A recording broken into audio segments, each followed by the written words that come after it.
एक महत्त्वाची बातमी मुंबईकरांसाठी आनंदाची बातमी आहे। मध्य वैतरणा धरण हे 90% भरलेलं आहे। मुंबईकरांसाठी त्याच्यामुळे ही एक आनंदाची बातमी। मध्य वैतरणा धरण 90% भरलेलं आहे। धरण क्षेत्रामध्ये समाधानकारक पाऊस गेल्या काही दिवसांपासून पडतोय आणि त्याच्यामुळे मध्य वैतरणा धरण हे 90% भरलेलं आहे। पाण्याचा विसर्ग या ठिकाणी केला जातोय। इथे दृश्य आपण पाहताय।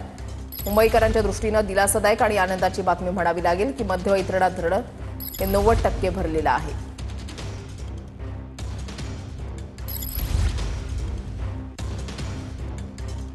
मुंबईकरांसाठी आनंद वार्ता। मध्य वैतरणा धरण 90% भरलेलं आहे।